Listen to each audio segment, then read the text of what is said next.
On May 13th, a major scandal broke in China's e-commerce sector involving young girl Kayla, a popular Taobao store ranked in the top 3 for provocative women's clothing with 5.5 million followers. The store reportedly defaulted on approximately 40 million yuan owed to its suppliers and abruptly shut down, leaving over 300 suppliers struggling to clean their debts. It is noteworthy that the store was actively conducting live sales on May 12th, but by the next day, the warehouse was already emptied and its office closed. On early morning May 14th, the store is no longer searchable on Taobao. Several customers have shared that young girl Kayla was a go-to shop for them despite a high return rate. They found that buying several items at once usually led to discovering some great pieces. One customer noted that they had just received a package the day before, only to discover the store had closed by that day. Young Girl Kayla was a leading online women's clothing store on Taobao, recognized for its prestigious 5 Golden Crown ratings. This is the highest level achievable for e-commerce companies on Taobao, requiring over 10 million positive reviews. This indicates that young girl Kayla conducted tens of millions of transactions, amounting to several hundred million yuan. Customer screenshots show that the store maintained an average rating of 4.4, had over 1 million repeat customers last year, and sold more than 900,000 garments monthly, accumulating over 900,000 positive reviews in just 6 months. The store was registered under Guangzhou Zhengyi Electronic Commerce Company with Li Jiezhou as its legal representative, and primarily engaged in the textiles and garment sector. The company was established in September 2022 and deregistered by March 2024. Despite the company's deregistration, the store still operated as usual on Taobao for 2 more months. However, they were basically running business on credit with the suppliers, with the owner becoming unreachable after a while. Suppliers now suspect this was a deliberate and malicious attempt to defraud and abscond with the goods. One supplier who started working with Li Jiezhou in 2019 mentioned that the business consistently operated on credit. Payments prior to 2024 were settled, but many after that remain unpaid. With no formal contracts, the transactions were based purely on trust. Now, with the owner unreachable and the warehouse deserted, suppliers are finding it impossible to make contact with the store, and the likelihood of recovering their funds is extremely low. Most customers were shocked by the store's sudden closure, as there is normally no obvious reason for a highly successful store to shut down. However, it's not widely known that many leading online stores are operating on credit, and to suppliers, such closures are inevitable. Another supplier, Mr. Song, explained the harsh realities of the clothing wholesale market today, where e-commerce return rates have surged, particularly in women's clothing. The combined impact of returns and shipping insurance costs makes profitability challenging. Hence, some store operators resort to making profits off suppliers by paying less than the cost of the goods and eventually fleeing with unpaid debts. Let's hear what this industry insider has to say. The recent scandal involving young girl Kayla running off with over 40 million yuan has caused quite a stir in the e-commerce community, with some calling it a demonic Caesar for damaging the supply chain. There were early signs of this incident. They would purchase stock in Guangzhou and then sell them at lower prices, even with shipping insurance included. Buying high and selling low, for instance, buying at 19 yuan and selling at 15 yuan, eventually led to a breakdown in their financial chain. A store with over 5 million followers and 5 golden crowns has thus collapsed. As a merchant, I know that women's clothing is now the most challenging section of online shopping. Anyone who has sold women's clothing knows that it typically has a return rate of over 80%. The e-commerce trend has passed, and now many are instead losing money in this field. Other e-commerce professionals also noted that delayed payments are not just a problem in the apparel industry, but is prominent across many sectors. Online merchants often sell goods below cost to increase sales and build a following, but this strategy sacrifices real profitability for superficial growth, with suppliers frequently being the one bearing the losses. For garment factories, especially those dependent solely on e-commerce or influencer-driven sales, the situation is dire. These channels typically operate with slim margins and on credit terms, exerting significant pressure on suppliers. To secure orders, suppliers must offer credit, creating a detrimental cycle in the industry. Without offering credit, they would risk losing business altogether.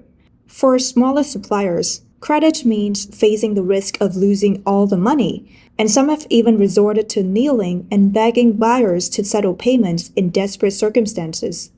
However, the debt-based business model employed by e-commerce platforms is unsustainable.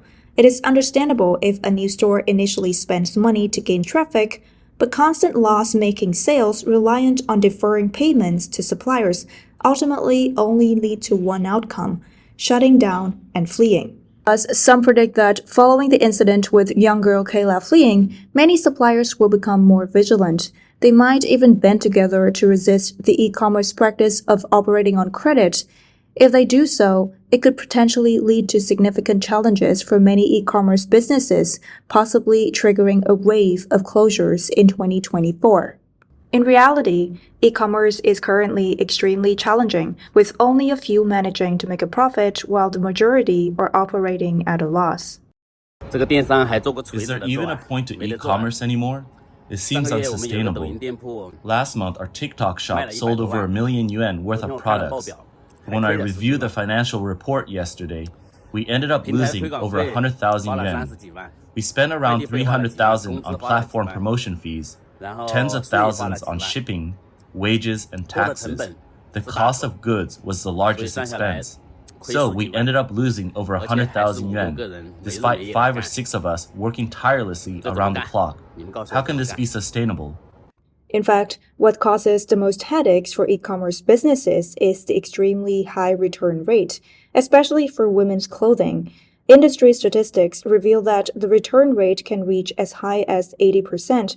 This means that for every 100 garments sold, only 20 result in actual transactions. Brothers and sisters, now that the May Day holiday has just passed, have any of you experienced a wave of returns? Is it that customers seem to be returning everything they bought last month? I took a day off for May Day, and since coming back, I've been dealing with returns nonstop. This e-commerce business owner notes that when she opens Douyin, she is inundated with videos from fellow merchants showcasing vast quantities of returned goods. She had optimistically thought this year would be easier, but it turned out to be even more challenging, potentially progressing from the 80-20 rate to an alarming 90-10 rate, indicating a possible 90% return rate. The exceptionally high return rates for women's clothing are partly attributed to consumer behavior, such as impulsive purchases by women who later find the items unsuitable or impractical. However, merchants also bear significant responsibility. In their efforts to attract attention, some exaggerate their promotions, misleading consumers. Compounding this issue, as e-commerce platforms drive prices down to rock bottom, many manufacturers resort to substandard, cheap materials just to break even. When the received products fail to match their advertisements or are of inferior quality, consumers naturally choose to return them. For example, this woman could not fit into a garment she purchased for over 200 yuan, leading her to return it like many others would. Why are return rates for women's clothing so high? Let me show you why. I purchased a new Chinese-style dress on Taobao. It looked beautiful in the pictures and was smartly designed with a downward opening zipper and a button at the collar. But beyond that point, it's completely sealed. You can't open it. I just discovered that I can't even fit my head through it. And this dress cost a good 268 yuan. To manage the exceptionally high return rates in women's clothing, various platforms have implemented a pre-sale system. This method means customers may face lengthy waits to receive their orders after placing them. However, there are many nuances to pre-sales, as revealed by 2 experts in the women's clothing e-commerce industry. These days, shipping women's clothing can take 15, 30, or even 45 days. As someone involved in the women's clothing business, let me explain why the pre-sale period is so lengthy. Do you think we don't have inventory? Do you think we only start making the clothes after you order? That's not the case. We definitely have stock, but we can't ship it immediately. We need to create a time lag to manage our inventory pressure, which is the primary reason for pre-sales. Considering the high return rates in women's clothing industry, often over 80%, we only make 200 pieces of clothing for every 1,000 orders to manage risk and costs. For these 1,000 buyers, we only ship 200 orders. If your order is among the first, it will be prioritized. But later orders will have to wait for returns from the first batch to be processed, meaning the second and third batches you buy on the platform are actually returns from the first batch customers. Certainly, returns are costly, with expenses typically borne by the merchants. One such e-commerce business owner who is currently managing returns shares his frustrations. This is why some e-commerce operators have just ended up fleeing. With a shipping insurance cost of 3 yuan and a courier fee of 3 yuan, we may suffer a 6 yuan loss for each returned item. The sudden shutdown of the popular online store Girl Kayla resulted not only in unrecoverable payments for suppliers, but also in many deceived consumers. Numerous customers had paid without receiving their products, and those whose orders had shipped now worry about potential no-show of follow-up service. The situation escalated to the extent that the Taobao platform felt compelled to intervene. On May 15, Taobao announced that for orders placed but not yet shipped, consumers could initiate a refund-only request, with the platform offering full compensation. For orders that have been shipped but not received, consumers can either request a refund only or choose to confirm receipt. For orders already received, if any issues arise, consumers can also request refunds with after-sale service guaranteed by the platform.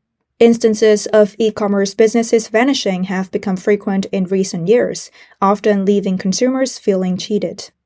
In March, several online gold shops on the Tmall platform shut down and fled, leaving many consumers who had paid not receiving their goods.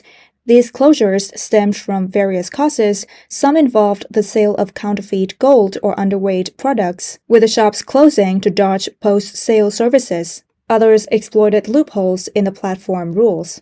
For example, some e-commerce platforms, in their quest for traffic, give red envelopes to customers and offer promotions like spend 1,000, save 150. This leads to merchants operating at a loss and also encourages some unethical buyers to exploit these offers for group profit, basically taking advantage of loopholes within the system at the merchant's expense.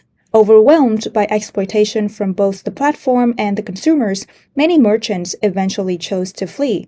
The real victims are the innocent consumers who have paid but would not receive the goods.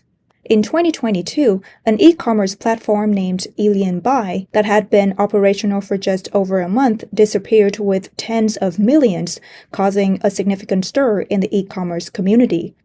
Buy is a WeChat mini-program e-commerce platform specializing in iPhone products, initially attracting customers with extremely low prices. A 256 GB iPhone 13 was offered at 5,399 yuan, which is 900 yuan cheaper than the official price, and even the newly released iPhone 14 was available for 500 yuan less. Buy managed to ship orders normally at the beginning, but once it had built sufficient consumer trust and traffic, the store abruptly absconded with the funds. What made consumers even more angry was that after disappearing, the operators of this e-commerce platform blazingly issued 2 runaway statements stating, "We sincerely thank you for your support and companionship. We have absconded, the funds have been cleared out by our professional team, and we are now overseas." They even advised consumers against being greedy for small gains, which could lead to substantial losses, reminding them that there is no such thing as a free lunch, only traps. Their successful deceit was rooted in exploiting people's greed for small gains. What you want is saving 500 yuan, what they want is taking your funds. Although this abnormal tactic did raise suspicions, people always believed they would be among the lucky ones and did not anticipate becoming victims of this financial exploitation. The turmoil in China's e-commerce sector is largely fueled by intense competition among platforms. Over 2 decades, China's e-commerce landscape has evolved to include major platforms like Taobao, JD.com, and Pinduoduo. Alongside rising stars focused on live stream e-commerce such as Douyin, Kuaishou, and Xiaohongshu, as well as WeChat's mini e-commerce apps. While these platforms do not hold a monopoly, the fierce competition between them is perpetually at a critical juncture, often determining their survival or demise. A key tactic is low-price competition. E-commerce platforms, being eager to attract customers, have pushed product prices to the extreme. Some critics argue that Pinduoduo, which rose to prominence with its low-price strategy, has set Chinese e-commerce back 10 years. Initially, although e-commerce had its share of counterfeit goods, it was a relatively normal business environment where merchants could still make some profit. However, following Pinduoduo's rise, other platforms scrambled to emulate its approach, making life increasingly difficult for e-commerce operators. This type of low-price competition serves as a classic example of bad money driving out good money. When all platforms adopt so-called price comparison systems, merchants' profits are completely squeezed out, forcing them to resort to various schemes. This is particularly damaging for clothing merchants. For instance, if a merchant releases a popular product, the next day someone might copy it using cheaper materials to compete on price, inevitably leading to the more expensive options being eliminated. Furthermore, this leads to a mix of genuine and counterfeit products in online shopping, making it difficult for consumers to discern between the two, which is also one of the reasons for the high return rates in women's clothing.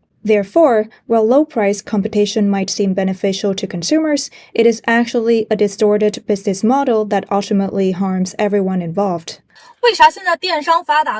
With the advancement of e-commerce and cheaper online prices, why do people seem to have less money now?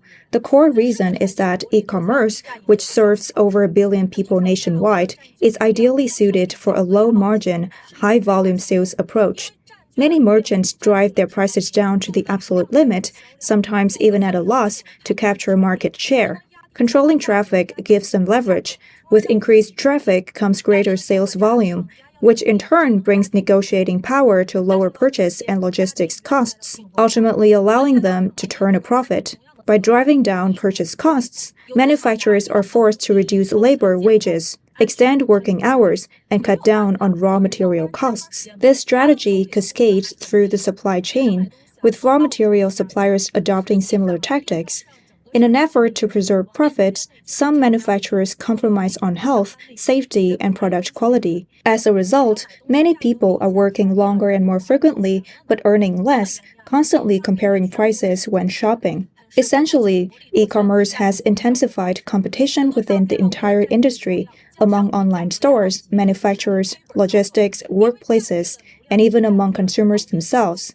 Also, to attract users, major shopping platforms utilize various aggressive strategies that showcase a kind of Chinese ingenuity and uniqueness, often exploiting human vulnerabilities and pushing ethical boundaries.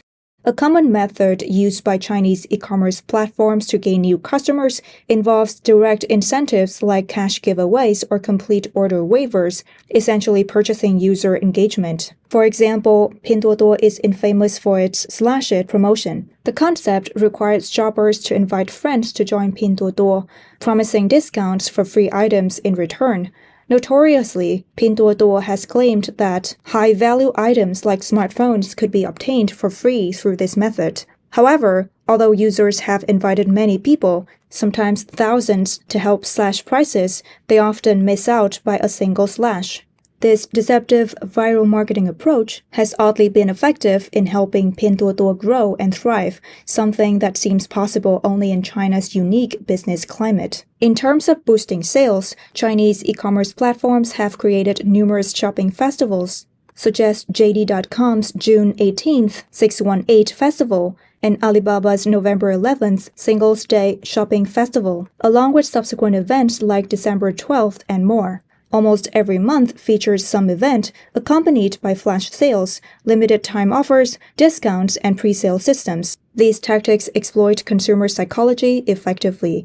Many customers, overwhelmed by complex rules and time pressures, rush to place orders and later realize they didn't get the best deals or purchased unnecessary items. Moreover, some merchants manipulate prices before applying discounts, so the savings are often minimal. Additionally, with the rise of live stream shopping, hosts are using every trick in the book to encourage excessive spending, leading to even more waste of money. The area of issues within China's e-commerce sector also reflects broader societal challenges, where mutual deception is rampant and the credit system has effectively collapsed, leading to a dysfunctional cycle of mutual detriment. In this context, no one can completely protect themselves or avoid participation. Only a revival of moral standards can restore normalcy to society.